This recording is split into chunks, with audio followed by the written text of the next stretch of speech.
দেখাবি না। এ দেখো বন্ধুরা, কড়াইতে জল দিয়ে দিয়েছি।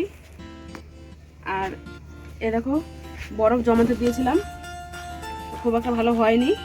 আর এই দেখো এটা তো হয়েছে ভালোই।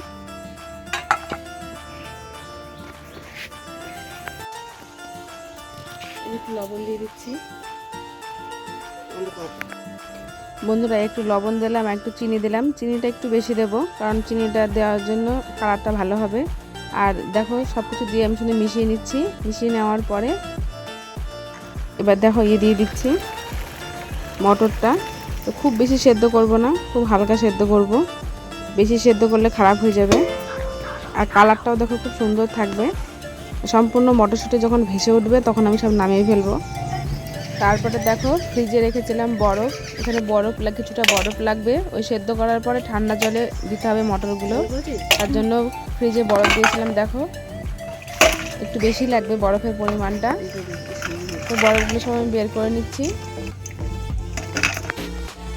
আর এদিকে দেখো আমার মটরটা হয়ে গেছে। মটরটা সব আমি ছেঁকে এখন তুলে নেবো। বন্ধুরা, খুব সহজভাবে বাড়িতে তোমরা একবার এখন ট্রাই করে দেখো, খুবই সহজ, দিয়ে অনেক দিন ধরে খেতে পারবে। আমি গত বছর করেছিলাম, আর এই বছর, তার আগে কোনোদিনও করিনি। তো সত্যি মানে আমি করে খুব উপকার পেয়েছি বলে এবার আবার করছি। আর আগে তো ভিডিও করতাম না, ওই জন্য তোমাদের সঙ্গে শেয়ার করা হয়নি। তো ওই জন্য এবার তোমাদের সঙ্গে শেয়ার করছি। এবার দেখো বরফ নিয়েছি, আর বরফের মধ্যে কিছুটা এমনি জল নিয়েছি, নর্মাল জল।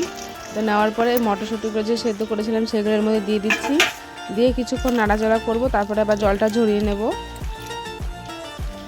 জলটা ঝরিয়ে নেওয়ার পর তারপরে ছাদে নিয়ে চলে যাব, ছাদে মেলে দেব।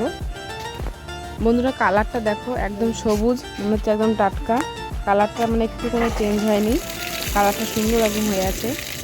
বন্ধুরা, একটা জিনিস খুব সতর্ক হয়ে থাকতে হবে, যেন জল একদম থাকে না। জল যেন মানে একটু থাকে না, জল থাকলে কিন্তু জিনিসটা নষ্ট হয়ে যাবে। তো দেখো আমি ছাদে চলে এসেছি। ছাদে এবার সব মেরে দিচ্ছি। একটা কাপড় নিয়েছি, আমার এই সুতির কাপড়, তার উপরে মেরে দিচ্ছি একদম পাতলা করে আর কি। আর মানে একটা কাপড়, শুকনো কাপড়, সেই কাপড়টা দিয়ে আবার সুন্দর করে উপর দিয়ে মুছবো, যাতে জল একদম না থাকে। বারবার করে বলছি, জল থাকলে কিন্তু হবে না, তাহলে তোমাদের মানে সম্পূর্ণ কাজটাই বৃথা হয়ে যাবে। স্টোর করে বেশি দিন রাখতে পারবে না, নষ্ট হয়ে যাবে জিনিসটা। ওই জন্য জলটা যতটা পারবে মানে জল যেন একদম না থাকে। দেখো আমি একটা সুন্দর একটা কাপড় নিয়ে উপরটা মুছে দিচ্ছি, মানে সেই হাত বোলানোর মতন। দেখো প্রায় 5-6 ঘন্টা পর মটরশুঁটিগুলো কি সুন্দর শুকিয়ে গেছে সব। গুড ইভিনিং বন্ধুরা, সবাইকে মিসেস বারা লাইফস্টাইলে স্বাগত জানাই। তো শুরু করছি একটা ছোট্ট মিনি ব্লগ, আশা করছি তোমাদের ভালো লাগবে। তো তোমরা দেখতেই পেলে সারাদিন আমি মানে মটরশুঁটি তোমার দাদাভাই প্রচুর নিয়ে এসেছিলো। তো ও বললো যে কিছুটা স্টোর করে রাখো, সারা বছর খাওয়া যাবে। আর কিছুটা এমনি মানে তরকারি করে খেলাম। তো ভাবছি যে দেখো আমি সকালবেলায় মানে কালকে রাত্রেবেলা কিছুটা মটরশুঁটি ছাড়িয়ে রেখেছিলাম। তো সেটা সকালবেলাতে দেখতে পেলে সেদ্ধ করে মানে রোদে শুকালাম, প্রায় 5-6 ঘন্টা শুকিয়েছি। তারপরে দেখো কাচের বয়ামে রেখেছি। এবার এটাকে দিয়ে ফ্রিজে রেখে দেবো।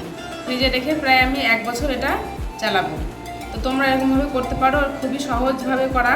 আর কালারটা খুব সুন্দর থাকে, মনে হবে যে একদম মানে টাটকাই মটরশুঁটি আর কি।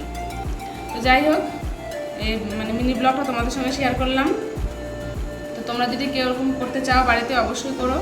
আর আমার ভিডিওটা কেমন লাগলো অবশ্যই কমেন্ট করে জানিও। যদি ভালো লাগে তাহলে লাইক করে দিও।